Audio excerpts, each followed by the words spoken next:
O Edith, começa em qual, Peraí, começa, começa em qual mesmo? No no 10, né? 13, 13. no Tá. 13, Uhum. Vou ler na NVT. tá. Leitura de Lucas, capítulo 24, do 13 em diante, última leitura do ano. O caminho de Emaús.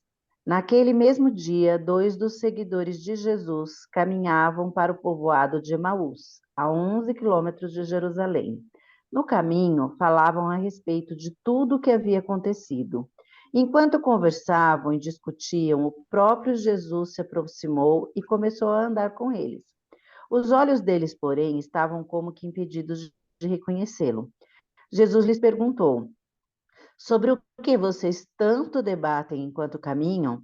Eles pararam com o rosto entristecido. Então um deles, chamado Cleopas, respondeu: você deve ser a única pessoa em Jerusalém que não sabe das coisas que aconteceram lá nos últimos dias. Que coisas? Perguntou Jesus.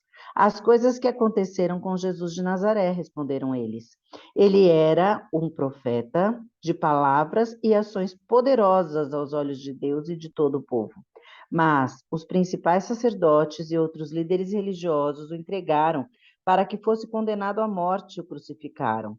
Tínhamos esperança de que ele fosse aquele que resgataria Israel. Isso tudo aconteceu há 3 dias. Algumas mulheres do nosso grupo foram até seu túmulo hoje bem cedo e voltaram contando uma história surpreendente. Disseram que o corpo dele havia sumido e que viram anjos que lhes disseram que Jesus está vivo. Alguns homens de nosso grupo correram até lá para ver, e de fato tudo estava como as mulheres disseram, mas não ouviram. Então lhes disse: como vocês são tolos, como custam a entender o que os profetas registraram nas Escrituras? Não percebem que era necessário que o Cristo sofresse essas coisas antes de entrar em sua glória? Então, Jesus os conduziu por todos os escritos de Moisés e dos profetas, explicando o que as escrituras diziam a respeito dele. Aproximando-se de Emaús, o destino deles, Jesus fez como quem seguiria a viagem, mas eles insistiram: fique conosco esta noite, pois já é tarde. E Jesus foi para casa com eles. Quando estavam à mesa, ele tomou o pão e o abençoou. Depois partiu e lhe deu. Então os olhos deles foram abertos e o reconheceram. E nesse momento ele desapareceu. Disseram um ao outro: não ardia o nosso coração quando ele falava conosco no caminho e nos explicava as Escrituras? E na mesma hora levantaram-se e voltaram para Jerusalém. Ali encontraram os 11 discípulos e os outros que estavam reunidos com eles, que lhes disseram: é verdade que o Senhor ressuscitou. Ele apareceu a Pedro. Então, os dois contaram como Jesus tinha aparecido enquanto andava pelo caminho e como o haviam reconhecido quando ele partiu o pão. Enquanto contavam isso, o próprio Jesus apareceu a eles e lhes disse: paz seja com vocês. Eles se assustaram e ficaram amedrontados, pensando que viam um fantasma. Por que estão perturbados? Perguntou ele. Por que seu coração está cheio de dúvida? Vejam minhas mãos e meus pés. Sou eu mesmo. Toquem-me e vejam que não sou um fantasma, pois fantasmas não têm carne nem ossos, e como veem, eu tenho. Enquanto falava, mostrou-lhes as mãos e os pés. Eles continuaram sem crer, eles continuaram sem acreditar, cheios de alegria e espanto. Então Jesus perguntou: vocês têm alguma coisa para comer? Eles lhes deram um pedaço de peixe assado e ele comeu diante de todos. Em seguida, enquanto ainda estava com vocês, eu lhes falei. Em seguida disse: enquanto eu estava com vocês, eu lhes falei que deveria se cumprir tudo o que a lei de Moisés, os profetas e os salmos diziam a meu respeito. Então eles lhe abriu a mente para que entendessem as Escrituras e disse: sim, está escrito que o Cristo haveria de sofrer, morrer e ressuscitar ao terceiro dia, e que a mensagem de arrependimento para o perdão dos pecados seria proclamada com a autoridade de seu nome a todas as nações. Começando por Jerusalém, vocês são testemunhas dessas coisas. Agora envio a vocês a promessa de meu Pai. mas fiquem na cidade até que sejam revestidos do poder do alto. Depois, Jesus os levou a Betânia e, levantando as mãos para os céus, os abençoou. Enquanto ainda os abençoava, deixou-os e foi elevado aos céus.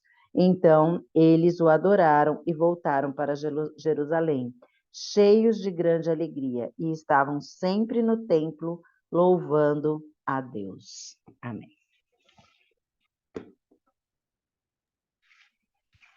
Amém. Obrigada, Angélica. Estéreo, pedi para a Angélica ler, viu? Desculpa.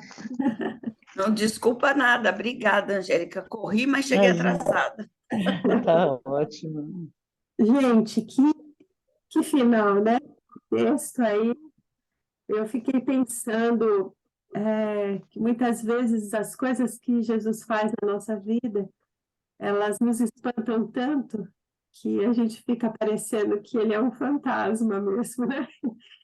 Mas quando a gente está vivendo essa experiência, vai repetindo essa experiência, vai vindo as provas, eu não sei se o nome certo é esse, mas vão vindo as provas da vida, e a gente vai desfrutando da presença de Jesus, esse corpo de Jesus, né? Essa questão da presença de um Jesus real, de um Jesus relacional, ela vai trazendo para a gente a certeza de que isso não é uma história da carochinha, que isso não é uma alucinação coletiva, que isso não é uma, né? Só que ainda tem muita gente vivendo um Jesus fantasma, um Jesus que a gente se espanta com o que ele faz, mas a gente não se relaciona com ele, continua mantendo-o distante. Né? Jesus quer, eu gosto muito da reflexão da Angélica, sei que ela vai falar, por isso que eu já vou só sobre a mesa. Jesus quer essa mesa, né? Esse relacional, esse diário, essa rotina diária, né? E é interessante que ele fala que eles iriam até Jerusalém e ali esperariam ser revestidos do Espírito Santo. Essa presença diária de Jesus na nossa vida, ela tem a ver com a presença do Espírito Santo na nossa vida.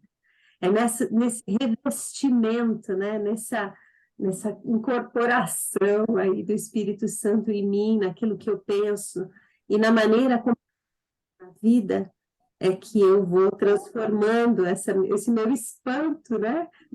Me espante com algumas coisas que Jesus faz, porque é maravilhosa demais, né? A gente não se acostuma quase com as coisas maravilhosas demais.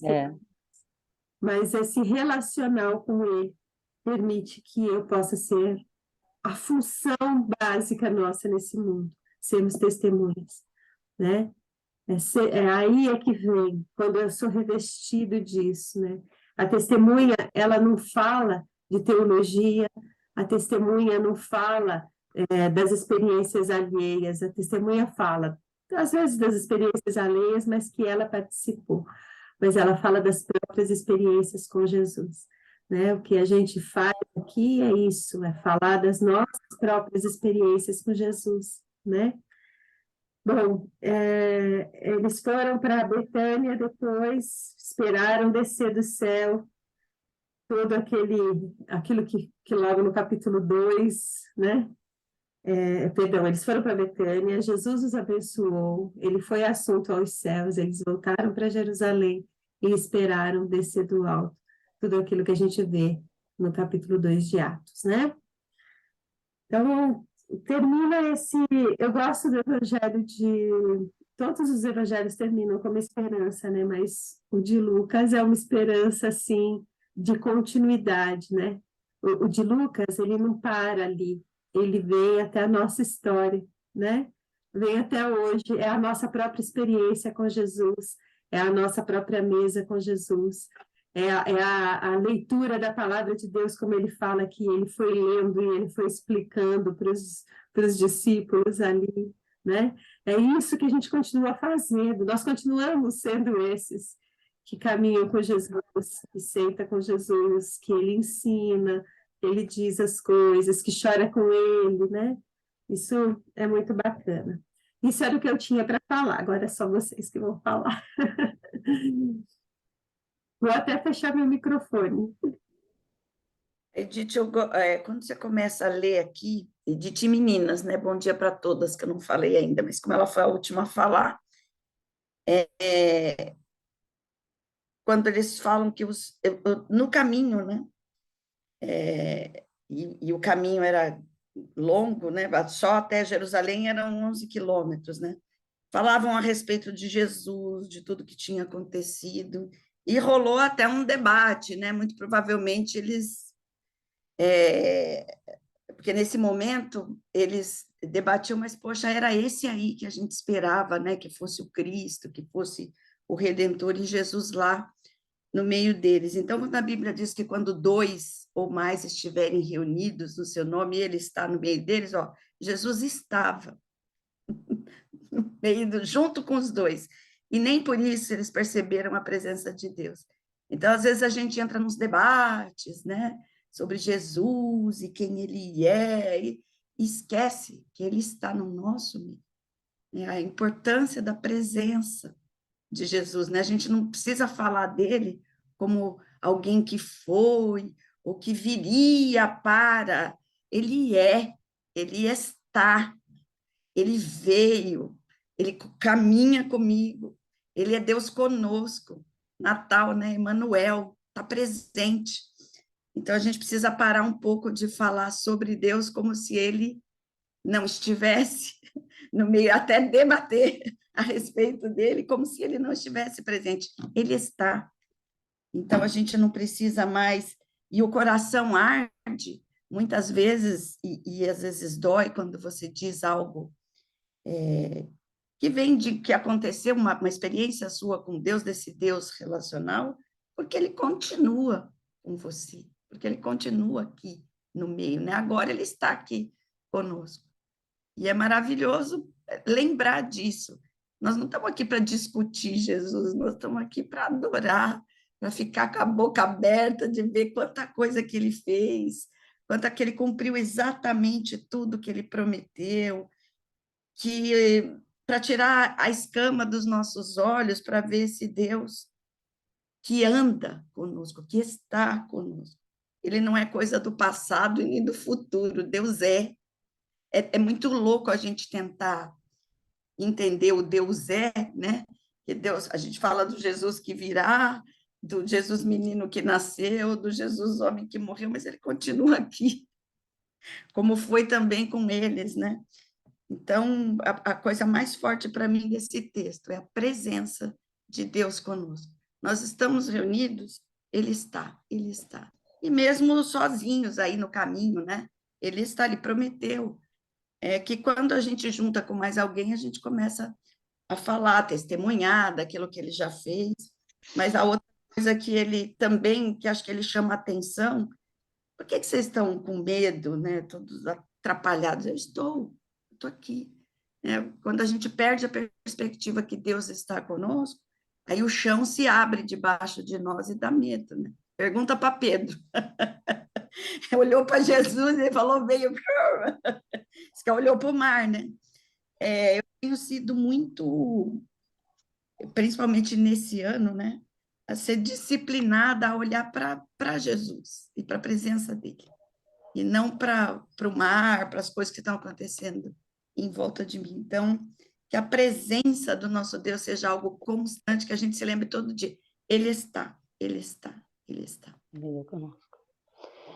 Eu penso isso como a Esther falou, o Ele estar conosco, né? E voltando à nossa reflexão do primeiro dia que permeou todo o nosso Lucas, pensar acima do sol, né, Edith? Então, eu acho que esse texto, ele nos dá essas duas perspectivas, né? Porque, na verdade, Cleopas e o outro discípulo estavam pensando a nível do abaixo do sol, né? De tudo que tinha acontecido. Como sempre, as mulheres foram desacreditadas, né? Elas foram até lá, elas viram que não estava, mas elas tiveram que ir correndo ver, porque não dava para acreditar, porque, né, afinal, elas andaram uns 3 anos com eles, mas eram as mulheres, né? Então, eu acho isso, assim, muito interessante, porque eles citam, né, que as mulheres tinham ido, e depois que Pedro foi lá para averiguar aquilo, né? E Jesus vai conversando com eles, mas eles estavam tão a nível do abaixo do sol e a nível do terreno que é como se houvesse uma nuvem, né? Eu gosto de pensar nesse texto sem ficar tentando achar pelo em ovo, sabe? Aquela coisa de escarafunchar, vamos escarafunchar depois, mas trazendo para um hoje prático, né? Quando a gente está aqui só pensando nesse abaixo do sol, a gente só vê a circunstância. Olha, ele morreu, o túmulo está vazio. Ele explicou que o túmulo ia ficar vazio, que ele ia ressuscitar, mas ninguém lembrava disso, ninguém entendia, porque era a dimensão acima do sol, né? E o que eu acho legal é que mesmo Jesus falando, explicando as escrituras, eles não entendiam, porque o entendimento deles estava como que bloqueado, né? E Jesus ia embora, ou faz que ia, né? Tá aqui. E eles chamam Jesus para vir dormir com eles. Então, o relacional se amplia, porque de uma conversa no caminho, você passa a hospedar aquela pessoa. Tal era, eu creio, a magnitude daquilo que Jesus estava falando. Eles não reconheciam, mas havia algo em Jesus que os atraía, né? E a Edith falou da mesa, é porque realmente eu tenho pensado muito, estudado já há muito tempo sobre isso, que o lugar do relacionamento, a mesa é o lugar do relacionamento, né? E realmente a gente vê que há um mistério, né? Quando a gente se reúne em nome de Jesus, né?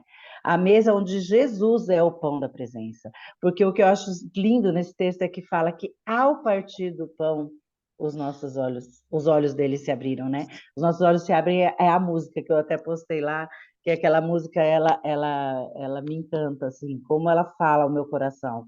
Então, parece que houve aquela revelação quando eles estavam, claro que não era uma mesa assim, né? A gente nem sabe se eles estavam naquela mesa que sentava no chão, mas fala aqui que foi a mesa e que houve o partir do pão e que houve o dar graças, né? Então, que nós possamos aproveitar essas circunstâncias agora no final do ano, o ano que vem, em abrir a nossa mesa como um espaço relacional, para que Jesus, o pão da presença, possa abrir os nossos olhos e daquelas pessoas às quais nós trouxemos à nossa mesa.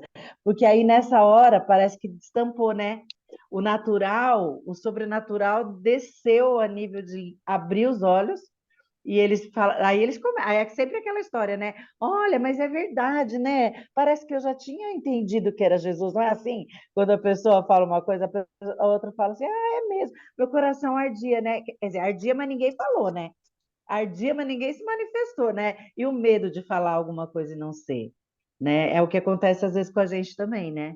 Então, assim, para mim esse texto ele é emocionante. Todas as vezes que eu leio, eu fico emocionada de ver como Jesus é maravilhoso e escolheu se manifestar depois da sua morte numa mesa aos seus discípulos. E continuando, né, que vocês estão falando, eu acho interessante aqui, quando ele fala assim, tem alguma coisa para comer? Então está relacionado a essa questão da mesa, né, de sentar ali na mesa, de se relacionar. E ele quis mostrar para os seus discípulos que existia um- uma humanidade que ele entendia que as pessoas estavam ali. Eu não sei se é isso que está transparecendo, mas eu vejo isso, essa questão dele ter fome, né? E estar sentado à mesa e ter fome, né? Ele já tinha dado o alimento espiritual, mas ele precisava compartilhar com seus discípulos também o alimento físico. E estar à mesa ali compartilhando o espiritual, né? E pedir a comida e sentir fome, né? Parece para mim que ele também foi assim, olha, eu estou com vocês aqui também. Eu senti as mesmas dificuldades, eu sinto fome. Então, eu também fiquei olhando, avaliando esse texto, né? Porque Jesus ressurreto, né? Deus, né? Sentou ali à mesa e pediu de comer, eu quero comer, né? E todos viram ele comer, compartilhar o alimento ali, né? Da mesma forma que ele fez antes de passar por todo aquele sacrifício, né? No retorno, ele sentou à mesa e ele teve fome e todos viram ele compartilhando alimento ali também. Eu achei isso muito interessante. Falando, né, já que você falou da mesa, dessas coisas, né, também teve esse compartilhar físico da sua necessidade física também com os discípulos. Bom dia, meninas, tudo bem? Eu entendi isso da mesma maneira que as meninas, né? Mas quantas vezes a gente está falando de Jesus sem sentir Jesus, né? Sem sentir o pão da presença, né? A gente vive muitas vezes mais falando de um Jesus e sem sentir ele, e somente quando ele entrega o pão da presença é que eles têm os seus olhos ali, né? Abertos para ver realmente. Eu acho que muitas vezes na nossa caminhada a gente passa por esse período, né? De que eu estou só falando, eu não consigo sentir, eu não consigo ter essa presença. A gente se preocupa com tantas coisas, de explicar Jesus de tantas maneiras, e muitas vezes esquecemos que é preciso sentir. Somente quando a gente sente é que aí a gente entende todo o processo, né? Só a teoria, ela não nos traz essa experiência do pão da presença. Amém. É o que o Salmo fala, né? Provai e vede. Não é vai estudar e vede, não é se aprofunde na leitura, na oração, mesmo que são necessárias, mas não é isso, é o provar de Deus, né? E é engraçado que são pequenas experiências que a gente vai... Sabe quando os filhos são pequenos, que eles pedem para a gente contar a história antiga da família, né? E eles gostam que a gente conte, foi assim, nossa, quando eu era criança era assim, né? Eles parece que vivem as nossas experiências ou as experiências daquilo que a gente está contando, né? O testemunho da Igreja de Cristo é dessa experiência, sabe? E a gente vai vivendo essas experiências e a gente vai percebendo como isso é enriquecedor, né? Até o momento de testemunho nas igrejas, às vezes, fica meio dentro do dogmático, né? E perde a essência, né? Que é a gente poder olhar, não com um triunfalismo, não com uma... e aí veio, não como um salvador, Superman, né? Mas é olhar dentro das nossas experiências e ver os milagres de Deus, né? E reconhecer, puxa, eu era tão assim, e agora que eu tenho a presença de Deus na minha vida, eu mudei nisso. Eu posso dizer isso. Olha, nossa, se acontecesse isso antes de eu conhecer Jesus, eu faria assim, mas depois que eu conheci, que eu comecei a caminhar com ele, eu não sei muito bem o que aconteceu, mas eu consegui fazer assim, né? É ver dentro desse cotidiano da mesa, da comida, do dia, essa presença dele que a Esther falou, né? Esse Deus conosco, puxa, eu não ia reagir assim, mas porque Jesus estava ali, ele falou, não reage assim, e eu reagi, a circunstância mudou, né? Não é algo assim, talvez tão transcendental, né? Claro, existem os grandes milagres, né? Cada uma de nós aqui pode relatar, né? Como o Senhor resgatou a gente de coisas grandes, mas é nesse cotidiano que vive a testemunha. É nesse cotidiano que a gente vive da presença de Deus, né? Então é essa a igreja de Cristo, é essa, tá? Essa é a função da igreja de Cristo, né? Quem mais aí?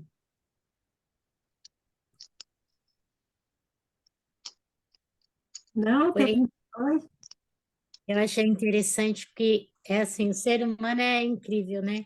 Eles tinham um plano perfeito na cabeça deles, né? Uma novela. E como nada daquilo tinha acontecido, eles assim, eles não entendiam por quê. Então, muitas vezes, a gente tem um plano perfeito, né? O final perfeito, não é assim? Né? Que a gente imagina na nossa cabeça as situações, por mais que os profetas já tinham falado, eles não conseguiam entender como é que ele, o Cristo, poderia ter morrido daquele jeito. Ele fez tanto milagre, como é que ele chegou nesse final, né? Então, eu me vi assim, muitas vezes a gente tem um plano perfeito para tudo, né? A nossa versão perfeita para tudo, para situações, né? E aí, quando a gente está vivenciando, a gente não entende, né? Como é que foi isso, né? Por que que aconteceu desse jeito, né? Ele era o Cristo, ele operou, ele ressuscitou. E pessoas, e agora ele está morto? Como é que isso foi acontecer? Então, a gente tem um plano e os planos de Deus nem sempre coincidem com a gente e a gente está pelo caminho aí indagando, né? Muito bom. É isso aí. Às vezes quer até reescrever a história que Deus já escreveu, né? Pedro mesmo estava lá antes de Jesus morrer, Jesus falando que vai morrer, Pedro não fala. Não, não, nós vamos deixar isso acontecer. Ai, que vergonha, né? A gente fazer isso, mas a gente não continua fazendo. A gente não continua falando. Ah, não, Jesus, se não fosse, se eu não tivesse a família perfeita, então é sinal que essa história não foi escrita pelo Senhor. Se eu não tiver o casamento perfeito, não foi escrito pelo Senhor. Se eu não curar da minha doença, então não foi escrito pelo Senhor. Se, né? E a gente fica querendo reescrever essa história, né? Muito bom, Adriana. Aí, o gostoso dessa fala, né, da gente querer reescrever a história, fazer do nosso... Nós temos realmente um final perfeito, inclusive para cada oração, né? Você pede a Deus uma coisa, você já tem lá o seu plano secreto para Deus executar com perfeição, que vai dar tudo certo, né? Essa ousadia tão estúpida da nossa parte, porque se por acaso, né, é que ele não leva isso em conta, mas se ele fizesse como a gente pede, seria um desastre o resultado. Mas o legal é que aqui quando ele fala assim, poxa, vocês viram tudo isso, estava escrito, eu disse, mas isso aconteceu para que vocês fossem testemunhas. Nada, né, do que está acontecendo conosco, nada mais não é perfeito do nosso jeito, mas é perfeito do plano de Deus para que a gente seja testemunha dele. Talvez não, né? Certamente, só nesse caminho, através desse casamento, desses filhos, desse trabalho, desses relacionamentos, dessa chuva de coisas que me rodeiam e às vezes eu não entendo, né? Poxa, será que, como isso pode ser de Deus, né? Isso só acontece porque era para eu ser testemunha dele, ser testemunha de todas as coisas. Tem uma frase num filme que eu assisti que eu achei tão interessante, que o rapaz passando por muita dificuldade, uma senhorinha falou, filho, se você não tiver que subir a montanha, você não chega no topo. Óbvio, né? Mas a gente vai reclamando da montanha pelo caminho, né? Ah, essa montanha tem pedra. Eu tive a oportunidade de ir para o Monte Sinai, lá com as Déboras, lembra? Em 2009, né? 2009. E o Monte Sinai para subir, gente, eu vou falar para vocês. O rapaz falou, são 6 quilômetros. Falei, 6 quilômetros eu ando, né? Tranquilo. Mas não são 6 quilômetros, porque é areia e pedra. Você pisa, você não anda um passo, né? Você fica ali patinando, e aquelas pedras vão batendo no calcanhar ali, né? Eu estava com uma botinha, ainda me protegeu um pouco, mas elas sobem, bate, e aquela, né? Chegou um ponto, eu andei 2 quilômetros, que era a primeira parada, eu falei, eu não vou conseguir subir mais, né? E acho que a vida da gente é mais ou menos assim, né? A gente vai andando, parece que é tão fácil, né? Então ali, não, 6 quilômetros dá, né? Não, eu vou brincar, mas eu vou falar de filho, né? Ter um filho é fácil, imagina, foi tão bonitinho aquele bebê, né? Tá, eu sou louca, quando as pessoas falam, eu sou louca para ter um filho, eu falo assim, gente, que bom, né? É um incentivo, eu não tiro o incentivo, não, né? Mas a gente sabe, o bebê é lindo, mas logo quando ele nasce, você já fica acordada ali pelo menos de 3 a 4 meses o tempo todo, né? E esses percalços, né? E a gente fala, "Ah, você deu conta", mas depois eles vão crescendo, eles são um ser, né? Você está investindo, né? Então, a caminhada da vida, ela é uma delícia. Nossa, eu acho que talvez uma das coisas que eu mais gosto na minha vida é de ter sido mãe, né? Com certeza, para mim, é uma coisa excelente, mas não é fácil, né? Não é fácil. É a caminhada da testemunha, né? A testemunha vai vivenciando esse diário, né? Gosta de grandes, como a Adriana foi muito feliz nessa fala, né? A gente gosta de grandes finais, né, Adriana? Mas nós vamos viver uma vida e ainda não acabou, né? Então, assim, o meu pedido é que eu possa dizer como Paulo, né? No final da vida, dizer, olha, eu combati o bom combate, agora já deu o meu tempo aqui, né? E eu estou na fé ainda. Não perdi a fé. Olha que coisa legal isso, né? Bom, meninas, mais alguém? Esse texto é muito inspirador. Que bom que a gente vai terminar com ele. Nós vamos fazer o seguinte: nós vamos orar para encerrar 2022. Aí eu vou parar de gravar e aí a gente vai falar de 2023 rapidinho, tá bom? Pode ser? Então, já que a Esther não estava aqui no começo, eu vou dar de castigo para ela. Brincadeira. A ela orar por nós agora. Agora ela vai ter outra tarefa. Trabalhar. Obrigada, Jesus, por esse dia. Nós queremos te agradecer, Pai, porque a primeira coisa que a gente lembra, principalmente depois de refletir nesse texto, Pai, é a sua presença. Amém, Pai. Obrigada, Senhor Deus, pela sua presença conosco durante esse ano de 2022. Aleluia, Senhor Deus, Pai. Obrigada, Senhor Deus, por todas as vezes que a gente estava aqui online ou não estava, mas o Senhor estava com cada uma de nós, como o Senhor tem estado e estará todos os dias.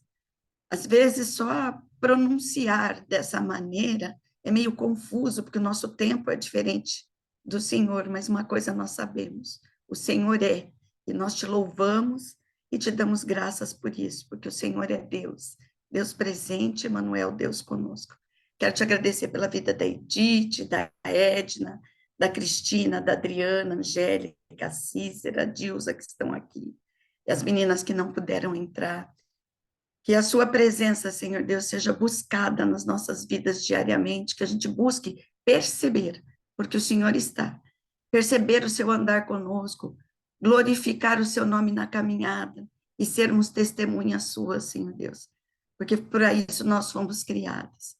E que comece, Senhor Deus, primeiramente aqui nos nossos lares, cada uma na sua casa, e depois até onde o Senhor nos mandar, entre os nossos amigos, no nosso trabalho, que a sua presença seja sentida por eles nas nossas vidas, e que eles desejem de todo o coração a tua presença, que caia, Senhor Deus, as escamas dos olhos daqueles que ainda não te veem, porque estão preocupados com as circunstâncias, ou com as dificuldades, ou com as facilidades que esse mundo oferece.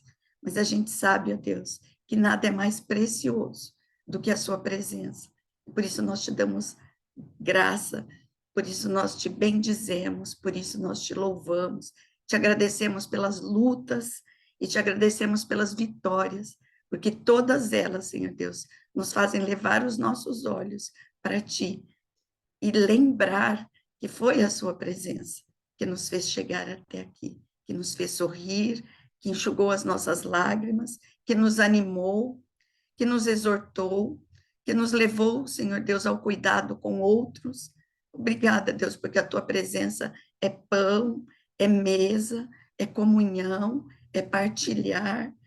Nos deixa, Senhor Deus, não sair dessa perspectiva de estar atentos à tua presença, Pai, que é tão importante para nós, ó Pai, até que a gente chegue contigo realmente na sua presença, com outros corpos, na Nova Jerusalém, que nós ansiamos, ó Deus, que nós aguardamos até que o Senhor volte. Dá um Natal abençoado para cada uma, abençoa, Senhor Deus, os nossos planos para 2023 de andar contigo, que seja o Senhor a nos conduzir por esse caminho. É a nossa oração em nome de Jesus. Amém. Então, só para terminar, eu vou dizer um versículo. Jesus dizendo, e eis que estou convosco todos os dias até a consumação dos séculos. Amém.